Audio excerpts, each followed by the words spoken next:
Hi, welcome to Living the Dream series. I'm Rachel. I am from Creative Pathways Coaching. So welcome today. This is the sixth in the series today. So today it's about the planning stage. So it's about taking those first steps and how important planning is. So I will, as I do with every video, is I will teach you a technique at the end, which is applicable to what we'll be learning today. And I do that with every video. And it's really just about using these techniques, these exercises that you can use in your daily life that will help you. They'll help you on the path towards striving towards your dreams and goals. So today, the start of the planning stage. So this is taking the first steps. Now, for a lot of people, they'll think about what they need to do briefly. They'll think about the first step and then start doing it.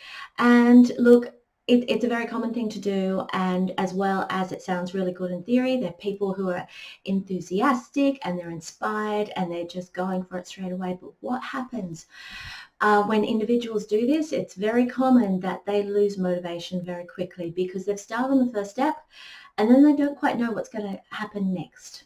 Now, so there's that. So there are people who do that.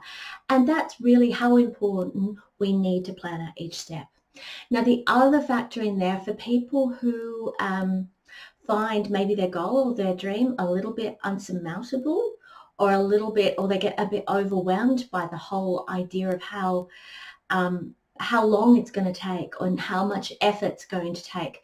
Breaking a goal up into steps and the progress towards that makes it a little easier for a lot of people to actually start to not only get that motivation, but continue to keep that motivation. So it actually doesn't scare them off. When each step is doable, it can make it a lot easier. So you definitely, regardless of whatever, you definitely need to have inspiration to go towards a goal. That's so important. You wouldn't be here if you didn't have the inspiration. You definitely need to have the visualization. And we'll talk more about that in the next video. But the visualization is important, and definitely that intense need to take that first step. But it's so important that you plan these steps. So going back to the steps, so being more motivated towards how you would do this. So I'll give you an example of this and how you would really do this. Let's say, for example, say you want to buy your own home. And so you need to have a deposit to buy your own home. So that is what you need to do. So you know the dream is to own your own home, whether it be a flat or a house or what have you. The first step towards that is saving a deposit. So you think, okay, so the first step, sit down and brainstorm. So first step is actually look at where you are in regards to your goal. So say, for example, say you have a job. You have a job that the bank would certainly give you a mortgage for, but you have no deposit. So definitely this is where you are. The second step is to start brainstorming some ideas about how you can actually save for that deposit and the ways in which you can. So you write down all these ideas. Sometimes they can be a little bit silly, it doesn't matter, but write them down. Get a clear idea and start to sort and prioritize where you're going to go with these ideas and what's realistic and what's not. So that's the second step. The third step is to put the first step into action with the brainstorming, organizing those steps into priority. So your first step, the one that you've put up on top. So say your first step was you need to save money, so you need to cut back on expenses. So for example, let's say that you usually get your morning coffee, you go to work and get your morning coffee at Starbucks before you start work. So maybe you can save money doing that. Maybe what you could do instead is to grab a coffee at home in the morning, or better yet, make up a flask of coffee. So there is absolutely no temptation to go to Starbucks and actually get yourself a coffee.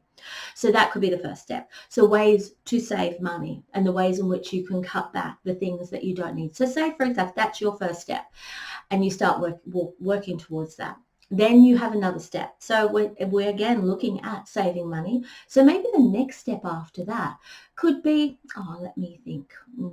could be, I don't know, say a side hustle. Say, for example, starting to think about what you could do on the side. So say for you've got a job, but looking at what you could do on the side to create money. So whether that be sell things on eBay or what have you, you might be able to use one of your hobbies as a way to save. So this is just an example. So, the third one could be, so the next step after that, could be, the next idea could be, for example, selling some of your stuff. So, linking it back to maybe eBay, but selling some of the possessions that you don't need anymore. Maybe you've got a kayak that's under your house that's been gathering dust for the last couple of years that you think, I'm actually going to use that again. Or if I do, it's not going to be for quite a while. My priorities have changed at the moment. So maybe thinking about that. So these are all examples. So you go on with all these ideas. Now, really one of the big steps with the planning stage is actually linking in what you would call the monitoring stage. And that monitoring stage depends on how many steps there are towards your goal. So if you've got a couple of steps, maybe you can put the monitoring step, a third of the way in or something like that. But if it's a lot of steps towards your goal, sometimes it's actually better to continuously monitor on a monthly basis and look at the progress. As I said with a lot of things with the techniques and the exercises I teach you, I always get you to write stuff down. That's why you've got a journal and you keep your journal. But also it's good to write down your monitoring where you come from, monitoring where you're up to. And you can do that with you can do that with charts. You can do however it works for you. But it's really important to write it down because what keeps the motivation for a lot of people is seeing the progress. And all well and fine, you can have it in your head and you think, oh yeah, I was like that 2 months ago.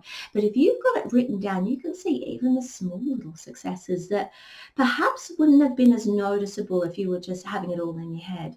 So I really, really suggest you have a chart. This can work well in so many different ways. So it's important. Get yourself a chart. It doesn't have to be in your journal. It can be on a whiteboard that you set yourself up. But make sure you see the progress there and where it's going. For example, if you're selling money, selling your possessions, some of your possessions you don't need anymore, writing down how much money each week you're actually getting from that. Writing down, for example, each fortnight, how much you actually save in your paycheck. If you get your paycheck once a fortnight, for a lot of people that's the case. How much you're actually putting away each week or each fortnight. Write that down.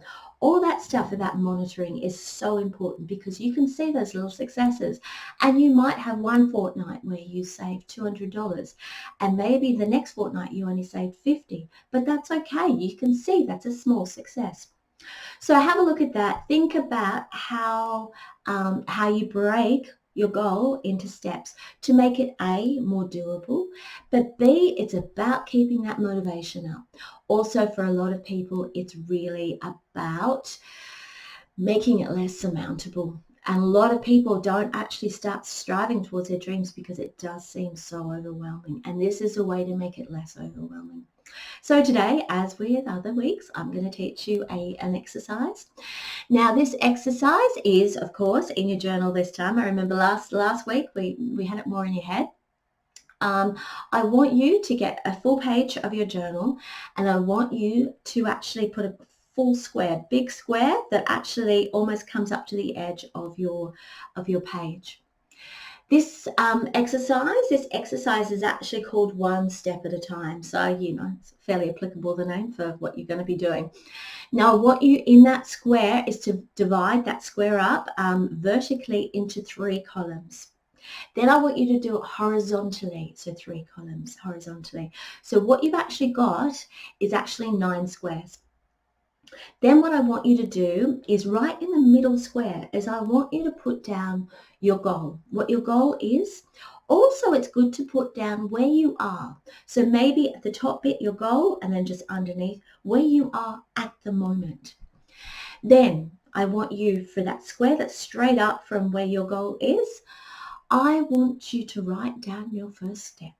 So, and this is the first realistic steps. So you need to think about what is doable. So like I said, going back to the saving a deposit to buy a house, is to actually look at what is my first step? What will I be doing? Okay, I can do this. This is the first step. I can start saving money by cutting back on expenses.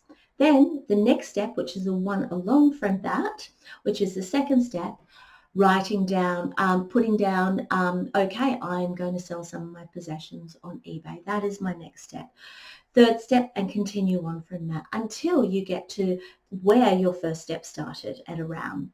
Once you get to that step, and it depends on your goal, but I can tell you that step, you will be getting closer to your goal. But what it does is it breaks it down, it puts it on paper, and it breaks it down, and you can start to see a plan, and it's a good way to start creating that plan. I've got many tools I use with clients in regards to planning and creating.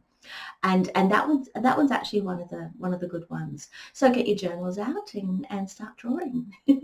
So if you like this video or you like the series overall, please like, share or subscribe. The subscribe button is down the bottom. As well, if you feel you're interested in getting some one-on-one life coaching with me, please visit me on my website. I'm at www.creatingpathwayscoaching.com. I offer a free 30-minute consultation to new clients, so that gives you an idea. You get to suss me out a little bit, and we get to see that we're both on the same page. Also as well, I also offer what's known as manifesting guided meditations. So they are scripts, and they really focus on you, where you're going, what you want and what you want to create in your life. And they really focus on getting rid of that negative self-talk. So really overriding that negative self-talk. So have a look there, $25 Australian per script. And it's good to, meditation's good to do on a daily basis, taking 10 or 15 minutes out of your day. It's one of what I believe is one of the most important steps towards growth and where you're going in your goals. I meditate every day. So they're there and they're cheap, and yeah, so check out that and see if it's something that you're interested in. So I will be seeing you next week, and I'll catch you later. Bye.